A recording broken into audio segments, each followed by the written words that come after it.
आपको हमारे channel do it yourself immigration और Canada visit visa educational lecture में खुश आमदीद। हमारी ये कोशिश है कि हम आप लोगों को इस काबिल करें कि आप अपने फॉर्म खुद भर लें। हाँ, ज़रूरत जब पड़ती है, जबकि आपको कोई टाइम नहीं है या आपके पास इतना कोई लैपटॉप नहीं है, वसाइल नहीं है, तो उस केस में ज़रूरत पड़ती है आपको कि आप किसी और से वीज़ा फॉर्म भरवा लें। अपने दोस्त से, अपने रिश्तेदार से, अपने फैमिली मेंबर में किसी से भी आप कर सकते हैं।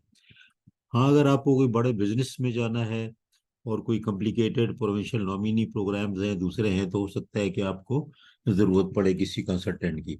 लेकिन अगर आप बहुत सी बातें खुद जान जाएंगे तो आप एक हद तक कंसल्टेंसी करें और उससे एडवाइस लें। उसके बाद आप अपने बहुत से काम खुद करें, और कुछ नहीं तो आपको ये फ़ायदा हो जाएगा कि आप अपनी प्राइस नेगोशिएशन कर सकते हैं, आपकी पावर बढ़ सकती है। तो हमारे डू इट योरसेल्फ को यही मकसद है कि अगर आप कर सकते हैं तो हमारे लेक्चर को सुने, पढ़ें और डॉक्यूमेंट को देखें और खुद कर लें। और अगर फिर भी आप समझते हैं तो कम से कम आपको ये सब मालूमात अगर हो गई तो आप सिर्फ फॉर्म किसी से भरवा लें। हम भी फॉर्म भरते हैं क्योंकि हमारी कंपनी डेटा मैनेजमेंट कंपनी है, और डेटा मैनेजमेंट में ये भी एक पार्ट है कि हम फॉर्म भी वीज़े के भरते हैं। लेकिन हम एज ए कंसल्टेंट वर्क नहीं करते, और ना ही हम कोई आपको लीगल एडवाइस देते हैं। हम सिर्फ इंफॉर्मेशन देते हैं आपकी मालूमात के लिए, आपके फ़ायदे के लिए, ताकि आप उससे अपने मामलात को आसानी से हल कर सकें और मकसद को हासिल कर सकें। तो ये एक विजिटर वीज़े पे हम चाहते हैं कि कौन से डॉक्यूमेंट चाहिए। देखें, डॉक्यूमेंट हमें इसके अंदर चाहिए जो कि इस डॉक्यूमेंट चेकलिस्ट में इन्होंने ऑलरेडी दिखाए हुए हैं।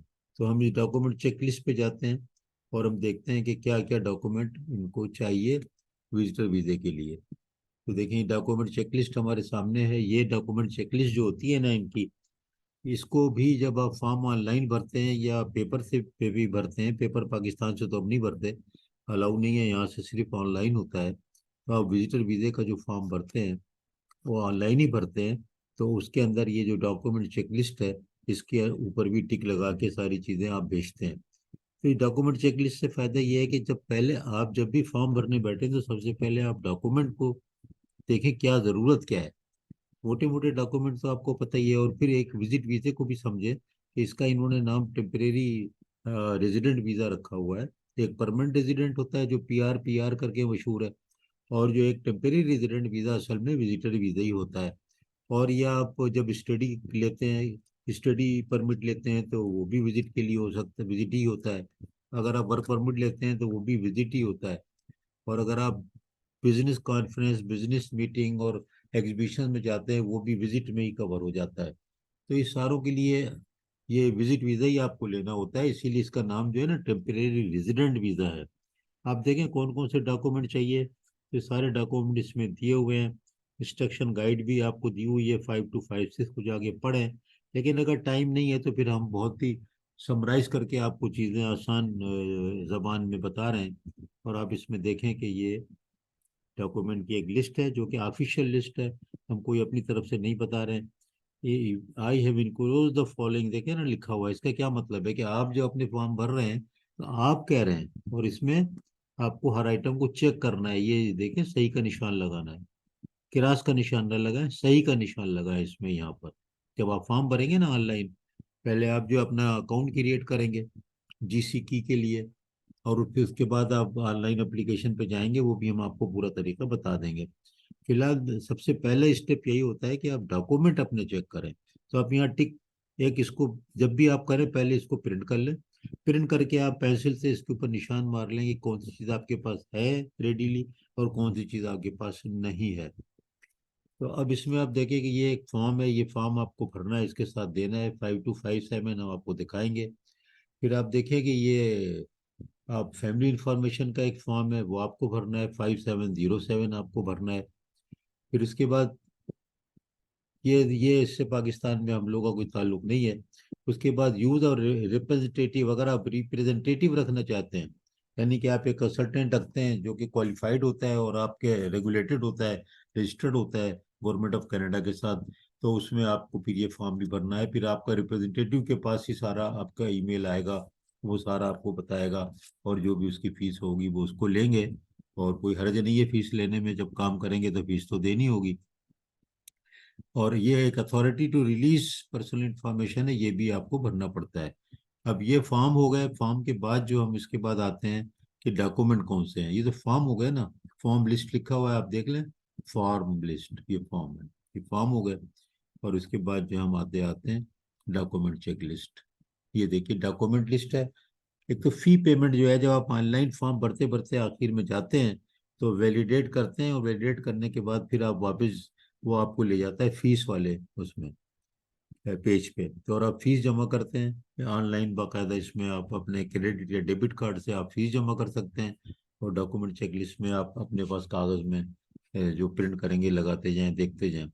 फिर आपको फोटोग्राफ इनको चाहिए, उसकी भी जो पूरी की पूरी कैसा फोटोग्राफ होना चाहिए, सब चीज़ चाहिए होती है। लेकिन ये photo copy of information page of valid passport है, तो ये इसमें देखें ना, पासपोर्ट नंबर जिसमें हो। अब हमारे यहाँ के जो पासपोर्ट है पाकिस्तान का, उसमें एक पेज पे सब चीज़ें आ जाती हैं। तो असल में अब ये एक ही पेज आपको स्कैन करके और यहाँ पर आपको उसके अंदर डालना होगा। अपलोड करना अलग होता है, फॉर्म भरना अलग होता है, हम आपको सब बताएंगे इसके अंदर। फिर जब आप भरेंगे ना फॉर्म तो ऑनलाइन, तो उसके अंदर फिर वो चीज़ें खुद ब खुद ऑटोमेटिक उस तरह आती जाती हैं। फिर ये दो फोटो चाहिए।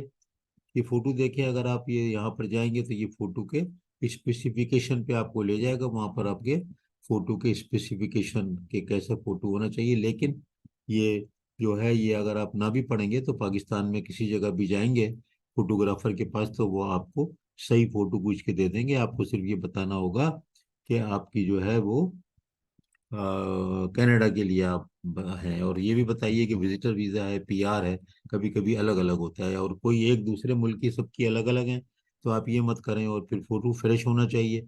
ये देखें 6 मंथ के अंदर अंदर का होना चाहिए, और ये सारी चीज़ें दी हैं। तो ये पढ़ने की ज़रूरत नहीं है समझने की, लेकिन पढ़ लें तो अच्छा है, लेकिन फोटोग्राफर को पता होगा। अब हम फॉर्म पे वापस आते हैं दोबारा, और ये देखें अब फॉर्म में हम आ गए, और ये हमारा यहाँ पर ये इस जगह से हम गए थे, ये वीज़ा।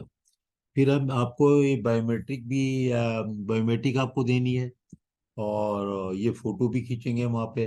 तो पाकिस्तान में तो इसको बीएसएफ ग्लोबल अब हैंडल कर रही हैं, और वो बायोमेट्रिक का आपको टाइम लेना होगा ऑनलाइन, वाकई नहीं होता। और वहाँ पर भी फोटो और बायोमेट्रिक फिंगर वगैरह सब एक साथ ले लेंगे। हाँ, बायोमेट्रिक फिंगर का एक रूल ये है अब के 10 साल के लिए वैलिड होता है। तो अगर आपको वैलिड वीज़ा आपको मिला, मिलने को तो कहते हैं ना 10 साल मल्टीपल एंट्री है, लेकिन असल में 10 साल कभी हो नहीं सकता, क्योंकि ये तो नहीं हो सकता कि पासपोर्ट आज बनाया आज वीज़ा मिला। इसका मतलब पासपोर्ट बनाएंगे, उनको वो अप्लाई करेंगे फौरी भी, तो 2 4 6 महीने तो निकलेंगे ना। तो इस तरह साल निकल जाता है। और किसी का पासपोर्ट 1 साल 2 साल 3 साल पुराना है, तो वो तो नया नहीं बनाने जा रहा। तो कभी भी 10 साल का जो वीज़ा है ना, वो 10 साल का नहीं होता।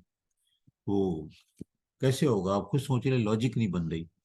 बहरहाल अगर आपको फर्ज करो 8 साल का मिलता है, तो जब आप अगली दफ़ा अप्लाई करेंगे, तो आपका अगर ये 10 साल नहीं हुए फिंगरप्रिंट के, तो आपको जो है वो आपका वीज़ा जो है आपको बायोमेट्रिक नहीं देना पड़ेगा। ये बड़ा फायदा है इसमें।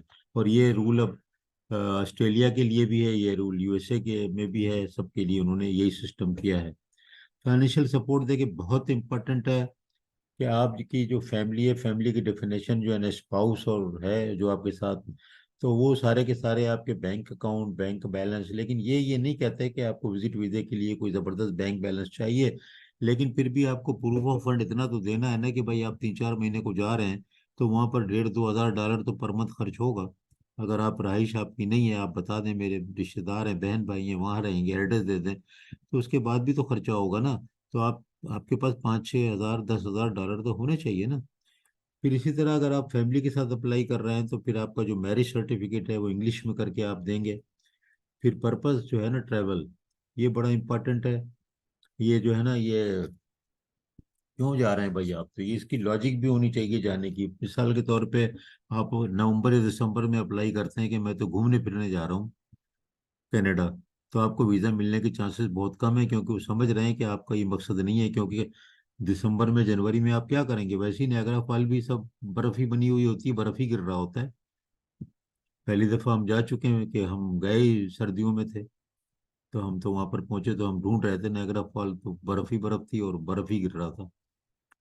तो इस तरह विजिटर वीजे के लिए लॉजिक होनी चाहिए। फिर अगर कोई कॉन्फिडेंस है, कोई खुदा ना खास्ता कोई गमी है, अगर कोई खुशी है, कोई शादी है, कुछ चीज़ है, फिर तो ठीक है, फिर आपका वो सब पर्पस बड़ा अच्छा है। लेकिन खाली ये कि मैं घूमने फिरने जाता हूँ कनाडा, तो सारी की सारी अट्रैक्शन बंद हो जाती हैं। कंट्रीज के हिसाब से होता है।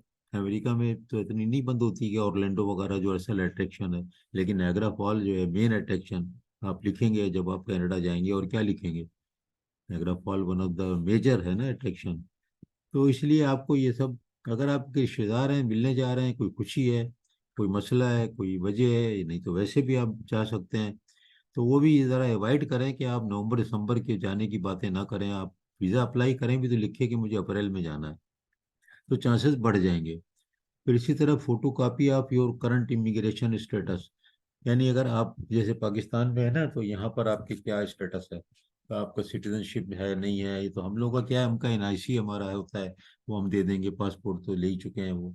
फिर माइनर जितने हैं साथ में बच्चे, उनके भी फॉर्म अलग अलग, देखें हर का फॉर्म अलग अलग भरा जाता है, यानी जब आप फॉर्म भरने चलेंगे तो एक सेट अपना भरेंगे ना, तो फिर एक सेट वाइफ का ही भरेंगे, फिर माइनर के अलग फॉर्म भरेंगे। तो ये मत समझे कि आप एक ही फॉर्म में सारा भर देंगे, अलग अलग भरेंगे, फीस भी जमा करेंगे, कभी फीस इकट्ठा भी जमा हो जाती है, कभी अलग अलग जमा हो जाती है।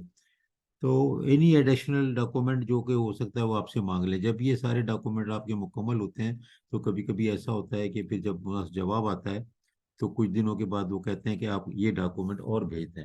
कोई चीज़ रह जाती है, आपसे रह जाती है, या वो समझते हैं कि नहीं आपका केस जो है वो डिसाइड नहीं कर पा रहे हैं, लेकिन रिजेक्ट भी नहीं कर रहे हैं, तो अगर कोई और डॉक्यूमेंट मांग लें, तो समझो कि पॉजिटिव ही समझिए उसको, कि यार वो पॉजिटिव बात है, क्योंकि वो आपका केस रिजेक्ट करके नहीं भेज रहे, बल्कि आपसे कुछ मांग रहे हैं। इसका मतलब है कि वो अभी पॉजिटिव आपकी फाइल चल रही है, तो वो पॉजिटिव होना तो अच्छी बात है ना। अब देखें कि ये यहाँ पर ये आ गया, पेरेंट ग्रैंड पेरेंट के लिए भी यही चेकलिस्ट है, यानी कि उसके अंदर गारंट पेरेंट सुपर वीजे के लिए एडिशनल आइटम है। तो हम इसको यहाँ पर डिस्कस नहीं करेंगे, और हम यहाँ पे ही इसको ख़त्म करेंगे कि ये चेकलिस्ट के सारों डॉक्यूमेंट जो हैं आप उसको समझें।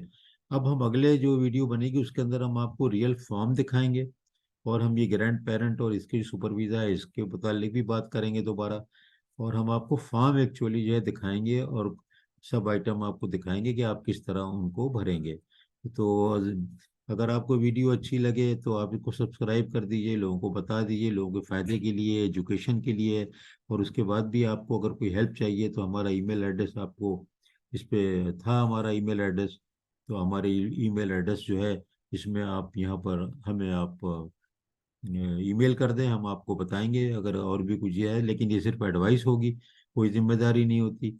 यह एज ए टीचर होता है, जब टीचर आपको कोई रूल बताता है, कोई कायदा बताता है, तो इसका ये मतलब नहीं होता कि कोर्ट ऑफ लॉ में जाके कहें कि हमारे टीचर ने बताया तो ये हो गया, तो ऐसा करना है। आपको फैसला खुद करना है, आपको खुद समझना है, आपको खुद पढ़ना है। तो हम आपको आसान उर्दू में आसान फहम चीज़ें आपको बता रहे हैं, तो आपको इंशाल्लाह बहुत फ़ायदा होगा इन चीज़ों का। और कोशिश हमारी होगी कि हम इन चीज़ों को बनाते रहें, और सारी की सारी चीज़ें आपको बता दें, ताकि आपको सब चीज़ें आसानी से समझ में आ जाएं। तो अगली वीडियो होगी फॉर्म से मुतालिक। और ये कि बात ये है कि क्यों इम्पोर्टेंट है, तो ये पॉइंट इसलिए इम्पोर्टेंट है जो मैंने आखिर में रख दिया था, कि इसलिए इम्पोर्टेंट है विजिट वीज़ा। अब कि पहले ये था कि जब आप विजिट वीज़े पे जाते थे तो आप जॉब ढूंढ नहीं सकते थे, अब आप जॉब ढूंढ सकते हैं विजिट वीज़े पे। और ये 2025 की फरवरी तक ये ऑफर इनके कायम है, ख़त्म हो गई थी, इन्होंने बढ़ा दी 2 साल। तो देखें कितनी अच्छी बात है, किसी भी मुल्क में आप जाते हैं ना, तो आप ये नहीं कर सकते कि विजिट वीज़े पे जाके जॉब ढूंढे। अब कनाडा ने ये कर दिया है कि वहाँ जा करके विजिट वीज़े पे आप जॉब ढूंढ सकते हैं।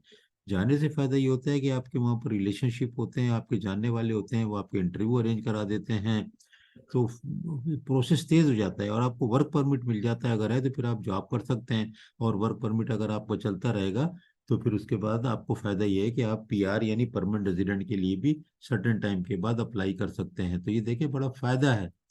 तो इसलिए आप कोशिश करें कि आप अगर एलिजिबल हैं तो विजिट वीज़ा अप्लाई करें, और हमारी कोई आपको हेल्प चाहिए तो फॉर्म हम आपके सारे भर देंगे। हमारे पास टीम है, डेटा एंट्री टीम है असल में, डेटा एनालिटिक्स है, फाइल लोडिंग है, अपलोडिंग, सारे डॉक्यूमेंट आपके कर दिए जाएंगे, कोई मसला नहीं है। लेकिन हमारी कंपनी जो है वो डेटा मैनेजमेंट कंपनी है, हम कंपनियों की रिकॉर्ड कीपिंग और डेटे को मैनेज करते हैं।